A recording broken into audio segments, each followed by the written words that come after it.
Welcome back. Let's bring in my panel, LNP, Queensland MP, Phil Thompson, and Liberal MP for South Australia, although it's not the seat of South Australia, of course, James Stephens. Welcome to you both. Let's go to the ADF crash, two vehicles colliding while assisting residents in northern New South Wales in the aftermath of ex-tropical cyclone Alfred. It all took place very horrifically on Saturday, just outside of Lismore, and it's resulted in 13 soldiers being hospitalised. All but one have now been released, thank God. And it's been confirmed the two trucks did not collide. Phil, you know, all of thoughts and prayers went to everyone in the ADF community impacted by this over the weekend. But my policy brain went to a discussion I remember from government saying, are we expecting too much in terms of natural emergency work from our ADF?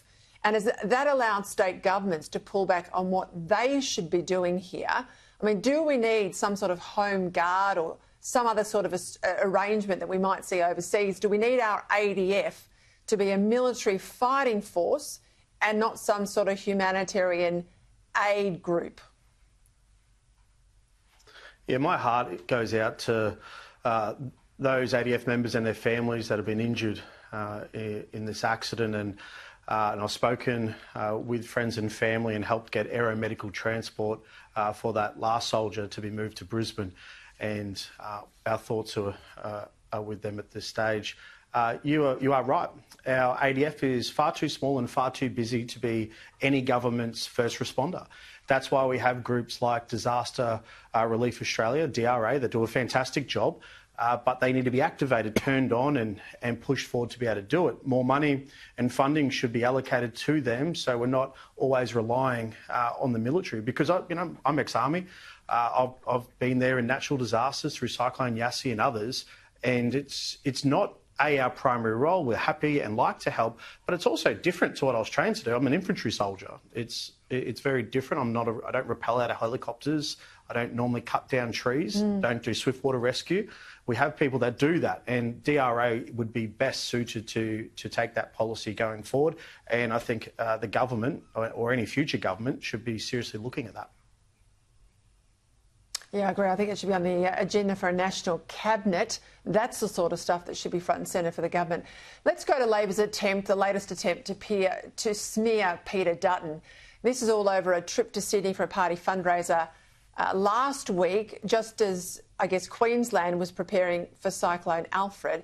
Have a listen. At a time when Queensland is facing natural disaster, we've seen people's lives and their homes and their livelihoods put at risk. The Prime Minister's there, the Deputy Prime Minister's there, and Peter Dutton hops on a plane and flies down to Sydney for a Liberal Party fundraiser. And I think people are starting to wake up to what kind of bloke Peter Dutton really is. He's someone who's very focused on himself and what he wants and not very focused on the community at large. Now, they're trying to make this some sort of Hawaii moment for Peter Dutton, but back then, of course, Scott Morrison was the government, i.e. governments make decisions, not opposition. This is Peter Dutton in opposition, but the Prime Minister himself has a pretty poor record here. Have a listen. It was the Prime Minister of this country on the same day that there was a terrorist attack in Melbourne. He was having drinks with ALP donors in Perth, 12 hours after that terrorist attack. So those in glass houses want to be pretty careful in the ALP because by the standard they're setting, the Prime Minister stands condemned. And James, I haven't forgotten when Alice Springs was burning, when there were really violent attacks in Alice Springs.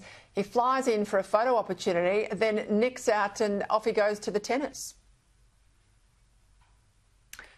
That's right, Peter. I think Labor and Anthony Albanese want to be really careful about a sort of pot calling a kettle black here. And there's been a lot of examples of the Prime Minister prioritising politics and expediency for his own interests over what he should be doing as Prime Minister for the nation. So their criticism falls completely flat here, and it's pretty low and disgusting, I have to say, the attacks that Peter Dutton continues to endure from them. But I'm very confident that people are seeing well and truly through it. And the sort of people making these attacks on Peter Dutton want to be very wary about the sort of standards that they think they're calling out, because they're the ones that are breaching them, not Peter Dutton. Phil, I know this was a feature of, and probably still is a feature of life up your way, but I was just speaking to a mum here from Melbourne who was subject to a home invasion, machete-wielding thugs, cars, a whole lot of other personal stuff stolen. Fortunately, they didn't wake up and confront the assailants. But there's a call in Victoria for machetes to be banned. I mean, should they be banned right around Australia? Most are imported anyway, made overseas in China. Should we just ban them coming into the country? Yeah, who's walking around the streets with machetes in places like Melbourne City, Brisbane City, or even Townsville City? They're criminals. I agree with your previous guest on your show. You need to tackle the criminals. You need to lock them up. We've got to be locking these criminals up. Youth criminals go to jail if you're walking around with machetes, if you're terrorising people's homes. If you want to ban the importer of machetes, I'd only carve out for agriculture use. I know that there's a Labor MP in Victoria who came out and said he hasn't seen anyone on a farm use a machete. Well, that's probably because he's an inner city Melbourne seat. But up in the north, our cane growers, our farmers still use it. But I do think that if we're going to be serious, we need to have a full suite of a policy. If this is one spoke in the wheel, then I'm in on it. But first and foremost, you punish that bad behaviour and you start putting handcuffs on these criminals and start locking them up and protecting the community.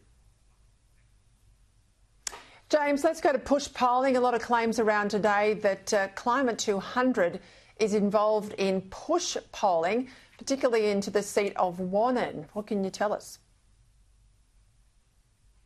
Well, Peter, I've even seen the same thing in my own seat of Sturt. And, yeah, this is really dodgy behaviour by Climate 200 and the UCOM system. I've seen the questions they're asking. They're trying to pretend or purport to be undertaking innocent polling of people when they're pushing very strong messaging in favour of Teal candidates against the coalition. And, of course, sometimes they trick some media outlets into publishing these polls and pretending that they're doing so very, very well to try and skew people's public perceptions. But we've got to have much higher standards with this sort of thing, and it's the Teals in particular that love to call out and pretend that they're holier than thou and that the major parties engage in all sorts of skullduggery. This is some of the worst example. That's right. Got to leave it there. Be alive for it in the campaign. Thanks, gents. That's it for me. See you tomorrow night at 6.